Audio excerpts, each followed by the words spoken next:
하나님 말씀 요한계시록 11장 1절부터 14절 말씀입니다.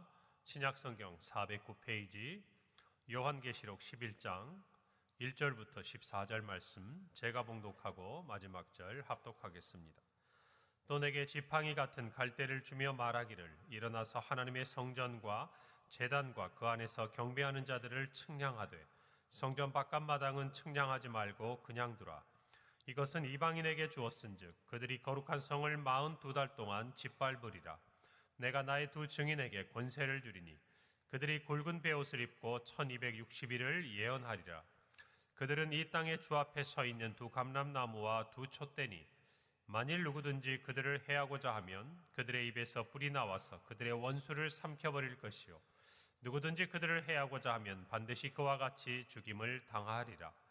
그들이 권능을 가지고 하늘을 닫아 그 예언을 하는 날 동안 비가 오지 못하게 하고 또 권능을 가지고 물을 피로 변하게 하고 아무 때든지 원하는 대로 여러 가지 재앙으로 땅을 치리로다. 그들이 그 증언을 마칠 때에 무저갱으로부터 올라오는 짐승이 그들과 더불어 전쟁을 일으켜 그들을 이기고 그들을 죽일 터인즉 그들의 시체가 큰 성 길에 있으리니 그 성은 영적으로 하면 소돔이라고도 하고 애굽이라고도 하니 곧 그들의 주께서 십자가에 못 박히신 곳이라. 백성들과 족속과 방언과 나라 중에서 사람들이 그 시체를 사흘 반 동안을 보며 무덤에 장사하지 못하게 하리로다. 이 두 선지자가 땅에 사는 자들을 괴롭게 한 고로 땅에 사는 자들이 그들의 죽음을 즐거워하고 기뻐하여 서로 예물을 보내리라 하더라. 3일 반 후에 하나님께로부터 생기가 그들 속에 들어가매 그들이 발로 일어서니 구경하는 자들이 크게 두려워하더라. 하늘로부터 큰 음성이 있어 이리로 올라오라 함을 그들이 듣고 구름을 타고 하늘로 올라가니 그들의 원수들도 구경하더라. 그때 큰 지진이 나서 성 10분의 1이 무너지고 지진에 죽은 사람이 7천이라. 그 남은 자들이 두려워하여 영광을 하늘의 하나님께 돌리더라. 함께 읽습니다.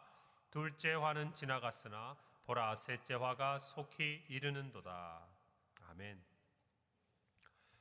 이제 오늘 1절에서 주님께서는 하나님의 성전과 제단과 그 안에서 경배하는 자들을 측량하라라고 말씀하십니다.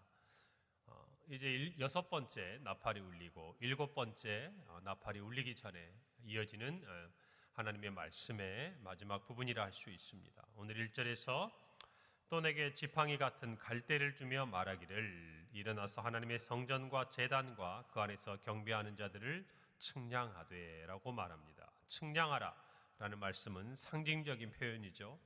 이 갈대를 가지고 그 길이와 또 여러 너비를 측량합니다마는 오늘의 이 본문의 말씀은 하나님의 성전과 제단과 그 안에서 경배하는 자들 곧 누굽니까?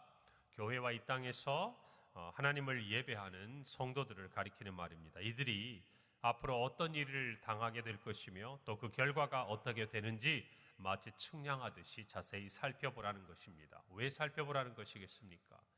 하나님께서 그 고난 가운데 있는 성도들과 교회들을 보호하시겠다는 것이에요. 하나님의 눈에 두시고 살펴보시겠다는 것입니다. 즉 마지막 때에 환란이 올 것이나 하나님께서는 그 환란 가운데서 성도들과 교회들을 정확히 살피시고 또 보호하시겠다는 뜻을 나타내고 있는 것입니다. 다만 오늘 2절에 보니까 성전 바깥마당은 측량하지 말고 그냥 두라. 이것은 이방인에게 주었은즉 그들이 거룩한 성을 42달 동안 짓밟으리라 라고 말씀하십니다. 성전 밖 마당은 측량하지 말고 그냥 두라고 하세요. 이유는 그곳을 이방인에게 주었다 라고 말합니다. 이방인들은 사단의 영향 아래에 있는 사람들이죠. 그들이 성전 바깥마당까지 들어와 있다는 것은 무엇을 의미하겠습니까? 사단의 핍박이 바로 성도들과 교회의 코앞에까지 다가와 있는 매우 급박한 상황이라는 것을 우리에게 알려주고 있는 것입니다. 그러면서 그들이 거룩한 성을 42달 동안 짓밟으리라 라고 말합니다. 이 42달이란 동일한 기간이 계시록에서는 다른 형태로 몇 군데 등장하는데요. 여러분 42달 그리고 또 우리가 본문에서 나타나는 대로 오늘 3절에 기록되어 있는 1260일 여러분 42달을 한 달인 30일로 계산을 하면 정확하게 1260일이 되는 것이죠. 그리고 42달을 년으로 계산을 하면 3년 반이 됩니다. 그리고 성경에 한 때와 두 때 그리고 반때라는 기간이 나타나요. 이것은 동일한 시간을 얘기하고 있는 것이죠. 그러면 이 기간들이 의미하고 있는 것은 무엇인가? 바로 이 3년 반이라는 의미는 완전한 숫자 7을 반으로 나눈 숫자가 되지 않습니까? 이것들은 마귀가 활동하는 기간, 마귀들의 이 사단의 활동으로 말미암아서 교회와 성도들이 핍박을 당하는 기간들을 문자적인 며칠이 아니라 상징적인 기간으로, 다시 말하면 마지막 때의 교회와 성도들이 환난을 당하는 기간에 대해서 이야기하고 있습니다. 오늘 3절에는 두 증인이 나옵니다. 이 두 증인은 복음을 전할 주님의 지상 명령을 받은 교회와 성도들을 가리키고 있습니다. 오늘 3절 볼까요? 내가 나의 두 증인에게 권세를 주리니 그들이 굵은 베옷을 입고 1260일을 예언하리라. 이 1260일은 어떤 날이죠? 바로 환난의 기간 동안 성도와 또 교회는 하나님에 대해서 정말 이 세상의 하나님의 심판과 또 하나님의 때에 대해서 복음을 전하고 증거해야 되는 사명이 있는 것입니다. 여러분, 이 두 증인이라고 일컬어 있는 부분을 통해 우리는 사도행전 1장 8절의 말씀을 생각하게 됩니다. 오직 성령이 너희에게 임하시면 너희가 권능을 받고 예루살렘과 온 유대와 사마리아와 땅끝까지 이르러 무엇이 되라고 하셨어요? 내 증인이 되라 라고 말씀하셨습니다. 왜 성경에서 두 명의 증인이라고 말씀하시는가? 신명기서 규정에 보면 증언의 타당함을 보장받기 위해서는 적어도 2명 이상의 증인이 있어야 합니다. 그래서 이것이 왜곡되거나 거짓되지 아니하고 서로가 서로에게 증언의 어떤 증거들을 확보할 수 있다라는 것이죠. 예수님은 또한 제자들을 전도하러 보내실 때에 2사람씩 짝을 지어 보내셨어요. 마가복음 6장 7절에 보면 12제자를 부르사 둘씩 보내시며 더러운 귀신을 제어하는 권능을 주셔서 예수님이 보내셨다라고 말씀합니다. 다시 말해서 이 두 증인이라는 것은 정말 이때에 이 두 증인이 행할 모든 일들에 대해서 확실함을 드러내는 하나의 숫자고, 더 나아가서 또 예수님께서 둘씩 보내셨던 이 모든 일들을 통해 제자들이 돌아와서 그 일에 대해 증거하는 것처럼 교회도 그와 같은 사명을 감당해야 될 것을 말하는 것입니다. 여러분, 이 두 증인은 교회가 당하는 마지막 때 이 환난의 기간을 어떻게 지나게 되는가? 오늘 3절에 보니까 내가 나의 두 증인이라고 말합니다. 그들에게 권세를 주겠다라고 말합니다. 첫째로 이 두 증인은 하나님의 권세를 받습니다. 우리가 조금 전에 읽은 사도행전 1장 8절의 말씀처럼 이 권세란 다른 것이 아니죠. 성령의 능력, 성령의 권능을 이야기하는 것입니다. 그리고 그들은 굵은 베옷을 입고 있다라고 말씀합니다. 무슨 말이겠습니까? 굵은 베옷은 슬픔, 애통, 그리고 자신의 잘못을 회개할 때, 특별히 하나님 앞에 나올 때 입는 옷이었어요. 이는 하나님을 배반하고 또 마귀의 세력에 굴복한 자들에게 무엇하라는 거죠? 회개하라는 것입니다. 회개하라는 것이. 여러분, 정말 사도 요한, 세례 요한의 첫 번째 일성이 무엇이었습니까? 회개하라. 천국이 가까웠다. 우리 주님의 천국의 복음에 대한 가르침도 회개할 것에 대해서 말씀하셨잖아요. 이 세상은 회개해야 되는 것이에요. 그 마지막 때의 환난이 왜 필요한가? 그들로 말미암아서 하나님 앞에 마지막 돌이켜 나올 수 있는 기회이기 때문에 그래요. 여러분, 저와 여러분도 마찬가지예요. 하나님의 말씀을 통해서 우리의 행위가 돌아가지 않으면 하나님께로, 이전과 달리 변화되지 않으면 돌이켜서 하나님의 말씀으로, 하나님의 뜻으로, 하나님의 자녀로 회복되지 않으면 모두에게는 멸망이 있을 뿐이라는 것을 우리가 분명히 알아야 돼요. 그리고 세 번째로 두 증인은 1260일을 예언합니다. 즉 대환란이 계속되는 기간에 회개의 복음을 그들이 정말 순교를 각오로 전하고 있는 것을 알게 됩니다. 오늘 4절에서 이 두 증인을 가리켜서 그들은 이 땅의 주 앞에 있는 두 감람나무와 촛대다라고 말합니다. 이 두 감람나무와 촛대는 우리가 성경 구약 스가랴서에 살펴볼 수 있는 대로 이 감람나무는 성령의 권능으로 복음을 전하는, 성전을 중심으로 하나님의 말씀을 증거하는 교회의 모든 성도들을 가리키고 이 촛대는 우리가 계시록 1장 20절에 살펴본 대로 교회를 뜻하는 것이죠. 그래서 우리가 두 증인에 대해서 살펴볼 수 있는 부분들을 정말 분명하게 우리가 알 수 있도록 가르쳐 주고 있는 것입니다. 이 두 증인이 가진 권세에 대해서 성경 5절에서 6절에서 우리가 아는 성경의 두 인물을 떠올리게 합니다. 바로 엘리야와 모세입니다. 5절 6절 말씀이에요. 만일 누구든지 그들을 해하고자 하면 그들의 입에서 불이 나와서 그들의 원수를 삼켜버릴 것이요 누구든지 그들을 해하고자 하면 반드시 그와 같이 죽임을 당하리라. 그들이 권능을 가지고 하늘을 닫아 그 예언을 하는 날 동안 비가 오지 못하게 하고 또 권능을 가지고 물을 피로 변하게 하고 아무 때든지 원하는 대로 여러 재앙으로 땅을 치리로다. 아시아 왕 엘리야를 잡으려고 군사를 보낼 때에 하늘에서 불이 내려 그들을 죽인 사건들을 우리는 기억할 수 있어요. 그리고 엘리야가 하늘문을 닫고 비가 내리지 않게 했던 일도 우리는 오늘 5절과 6절에서 살펴볼 수 있죠.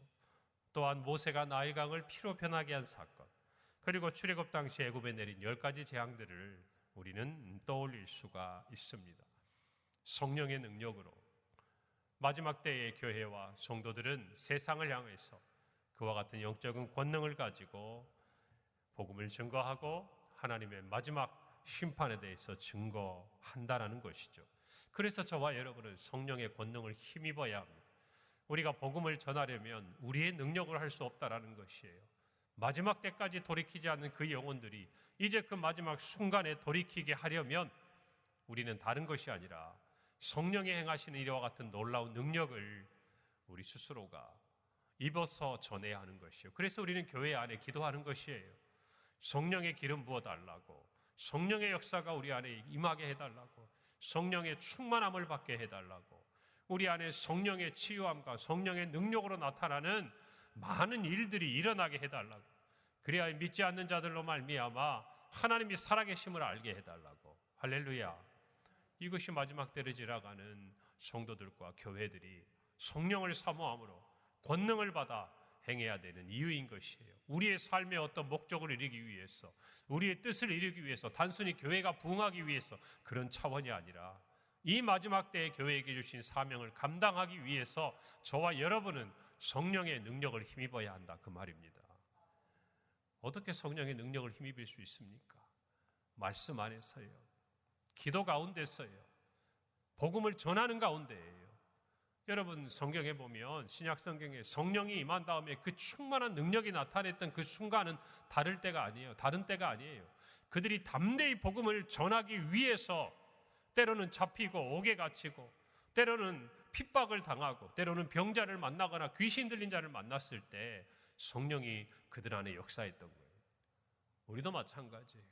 우리끼리 좋고 우리끼리 행복하고 우리끼리 구원의 약속을 가지고 교제하는 자리에 성령은 역사하지 않으세요. 계시지 않는다는 게 아니라 성령이 능력을 통해서 그의 살아계심을 나타내는 역사가 현저하게 줄어들 수밖에 없다는 것이. 왜요? 성령께서 우리 안에 오신 그 목적은 예수님의 말씀대로 예수님의 증인이 되도록 하기 위해서 우리에게 권능을 주시기 때문입니다. 할렐루야. 여러분의 삶 가운데 성령의 능력을 목도하기를 원하고 체험하기를 원한다면 우리는 복음을 전하는 성도요, 복음을 전하는 교회가 되어야 합니다. 할렐루야. 그것이 없이는 성령의 능력을 기대하기가 어려운 것이에요. 오늘 7절에 보니까 그들이 그 증언을 마칠 때에 무적행으로부터 올라오는 짐승이 그들과 더불어 전쟁을 일으켜 그들을 이기고 그들을 죽일 것이다 라고 말합니다. 두려운 이야기죠. 오늘 무적행으로부터 올라오는 짐승은 마지막 대환란의 날에 나타날 것이라고 예수님께서 이미 얘기하셨던 적그리스도를 가리킵니다. 이 짐승은 마치 예수님을 십자가에 못 박아 죽인 것처럼 증인들과 싸워 이깁니다. 그리고 그들을 죽일 것이라고 이야기해요. 이 마지막 때의 환란이 얼마나 극심할 것인지 이 증인들, 교회와 성도들 중에 복음을 증거하다가 순교를 당하는 자들도 나타나게 될 것이라는 말이에요. 여러분, 복음을 전하다 순교한 증인들, 어떤 일이 생깁니까? 3일 반 동안 모든 이방인들의 조롱거리가 됩니다. 예수님께서 죽으셨을 때에, 십자가에 달려 죽으셨을 때에, 부활하시기 전까지 마치 마귀와 정말 사단의 모든 권세 아래 있는 자들, 또 예수님을 죽이고자 했던 그 당시 예루살렘의 모든 종교 지도자들이 승리를 노래했던 것처럼 여러분 정말 교회와 성도들은 그 핍박을 통해서 조롱거리가 되는 것이에요. 3일 반은 그 앞에 기록된 3년 반이라는 기간 동안 훨씬 짧은 기간인 것을 알 수가 있습니다. 이 또한 문자적인 3일 반을 이야기하는 게 아니에요. 성도들의 극심한 고난을 겪는 환난의 기간이 3년 반에 비해서 그만큼의 짧은 시간이라는 것을 우리에게 알려주는 것입니다. 그리고 그들은 3일 반 후에 부활을 경험합니다. 할렐루야. 11절에 3일 반 후에 하나님께로부터 생기가 그들 속에 들어가매 그들이 발로 일어서니 구경하는 자들이 크게 두려워하더라. 예수님의 부활을 힘입어 부활의 첫 열매가 되신 예수님을 따라 우리도 복음을 전하며 믿음 안에 살다가 죽임을 당한 순교를 한 모든 성도들 또한 또 죽음을 맞이한 모든 성도들 또한 부활을 통한 영생을 얻게 될 것이라는 것이. 그리고 예수님의 부활을 수많은 사람들이 목도했듯이 그들이 보게 될 것이라는 것이. 그리고 12절에 하늘로부터 큰 음성이 있어 이리로 올라옴을 그들이 듣고 구름을 타고 하늘로 올라가니 그들의 원수들도 구경하더라. 하나님이 이들을 천국으로 초대하신다는 것이. 이 원수들이 모든 광경을 보게 된다는 것이에요. 사랑하는 성도 여러분, 그래서 우리는 죽음조차도 끊을 수 없는 하나님의 사랑 안에 있고 죽음조차도 두려워하지 않고 세상을 이길 수 있는 성도로 살아갈 능력을 얻는 것이에요. 왜요? 이 부활과 최후의 승리를 믿기 때문입니다. 할렐루야. 이 신앙이 없고서는 마지막 때의 믿음을 지키고 이길 수가 없는 것을 알기에 요한이 우리에게 이것을 전해주고 있는 것이에요. 여러분, 이때 원수들에게는 어떤 일이 일어납니까? 13절에 큰 지진이 나서 성 10분의 1이 무너지고 지진에 죽은 사람이 7천이라. 그 남은 자들이 두려워하며 영광을 하늘의 하나님께 돌리는. 많은 사람이 재난으로 인해 죽음을 당하게 됩니다. 그들이 성도를 핍박하고 교회를 핍박했지만 진정한 멸망, 진정한 죽음은 그들 가운데 임하는 것도 우리가 볼 수 있어요. 그리고 남은 자들은 하나님을 두려워합니다. 그러나 정말 그 마지막 때가 지나고 나서 그들에게 닥쳐올 그 환난을 생각하면 예수님의 말씀처럼 정말 회개할 그때에 돌이켜야 하는 것이에요. 사랑하는 성도 여러분, 오늘 저와 여러분이 말씀 안에 분명히 깨달아야 오늘 우리 모두는 이 마지막 때를 향한 주님의 오래 참으심, 그 인자하심을 깨달아야 돼요. 마지막까지 회개를 촉구하시고 마지막까지 교회와 성도들이 죽음을 맞이할 정도의 그 극심한 환난 통해서라도 세상 가운데 구원하기를 원하시는 하나님의 그 마음을 알아야 한다는 것입니다. 오늘 저와 여러분이 이 말씀을 마음에 붙들고 우리가 어떻게 살아야 할 것인가를 분명히 깨닫기를 바랍니다. 증인의 삶을 살기를 바랍니다. 이것이 저와 여러분에게 하나님 주신 부활과 영광에 이르는 가장 아름다운 통로가 될 것이라고 확신합니다. 오늘 이 말씀을 듣고 두려워할 것이 아니라 우리에게 주어진 영광을 바라보면서 오늘 우리가 겪고 있는 삶에 있어서 신앙에 있어서의 힘들고 어려운 시간이 있다면 소망 안에 이기는 우리 성도들이 되기를 바랍니다. 기도하겠습니다. 하나님 은혜를 감사합니다. 오늘 말씀을 우리의 마음에 새겨봅니다. 하나님 아버지, 참으로 최후 승리를 믿습니다. 예수님이 십자가에 죽으시고 부활함에 연합된 것처럼 우리도 정말 예수님의 부활의 약속을 따라 일어날 줄로 믿습니다. 하나님 아버지, 오늘 그 부활신앙과 재림신앙으로 주어진 삶의 자리에서 믿음을 지키기로 결단하는 우리 성도들을 붙드시고 그들의 삶의 자리에 성령의 능력으로 채워 주시옵소서. 우리 성도들과 우리 평강교회가 그 사명을 끝까지 감당하게 하옵소서. 예수님의 이름으로 기도합니다. 아멘.